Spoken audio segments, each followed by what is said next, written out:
Hey, tourpreneurs, it's Mitch Bach, and just a quick note before we begin today's episode.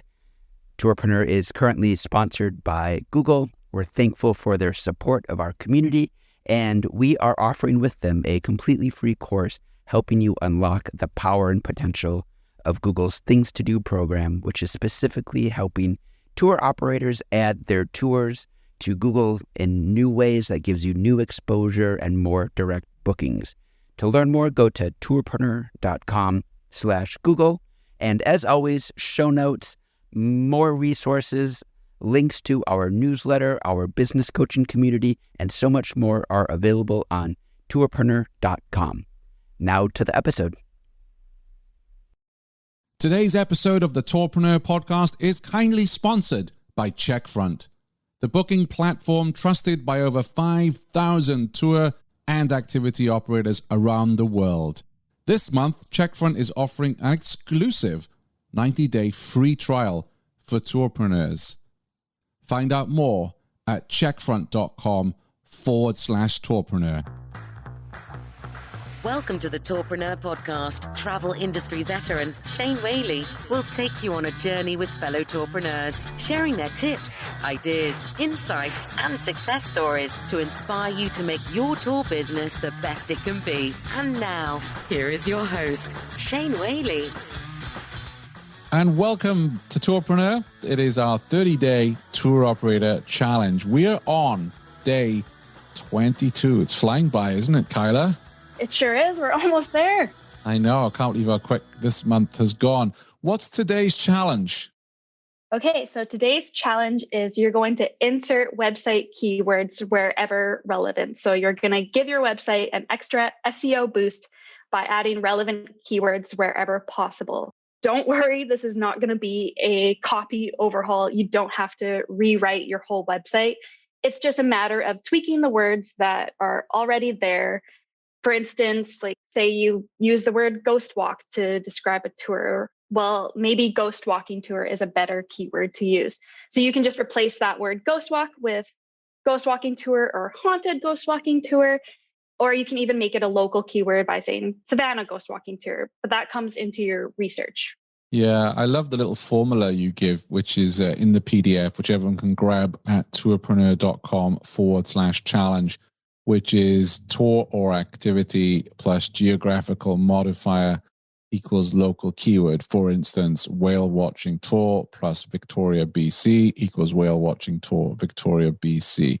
How can we work out what local keywords to use? So there are many online tools that you can use. I've used SEMrush in the past, but Uber Suggest just came out this summer. It was launched by Neil Patel, the online marketing guru we all know and love. And I've actually tried it, and it's still pretty robust enough, even though it's the free plan, and it's still generous enough when it comes to keyword insights. So I would suggest using that. It even has this handy little pop-up on Google. So if you type in a keyword, Uber Suggest is right there with keyword suggestions. So that's really convenient to have. So I would suggest starting with Uber Suggest. You can start by typing in your product and location and just see what keyword suggestions come up. That's really good to know, because it can be a struggle sometimes to think of all the keywords, isn't it? When you're in the bubble. So having a tool like Uber Suggest is important. What other tips do you have? I know you set out some steps in the PDF when it comes to keywords.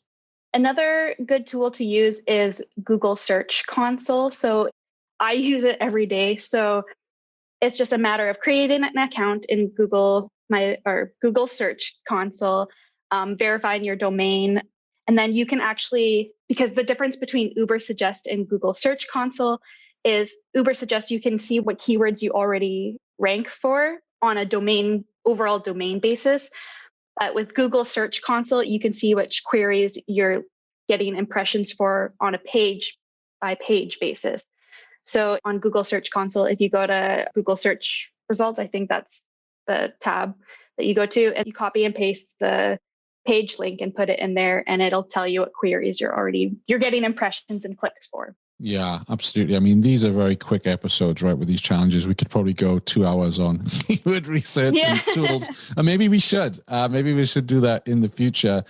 The tool I use, if any of our listeners are using WordPress, is I use something called Yoast SEO, which is a free plugin. And I like that one because it'll always tell me if I'm stuffing, if I have too many of the keywords, which is also something that's the opposite end of the spectrum here, right? That's something that we need to avoid. Yeah, Yoast SEO is great too. And it kind of tells you where your keyword placements should be. So the best places for keywords are like your headings, your subheadings. They're great for keyword synonyms.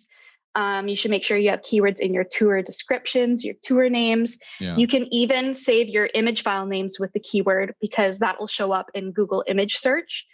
Yeah, those are good places to start. Marvelous. Well, Kyla, thank you for sharing. You're a content marketing guru over at Checkfront. So thank you for giving us some time to share some of your wisdom with us today. No problem. Thanks for listening to the Tourpreneur podcast. Be sure to visit tourpreneur.com to join the conversation and access the show notes, including links to the resources mentioned on today's episode. This is Tourpreneur.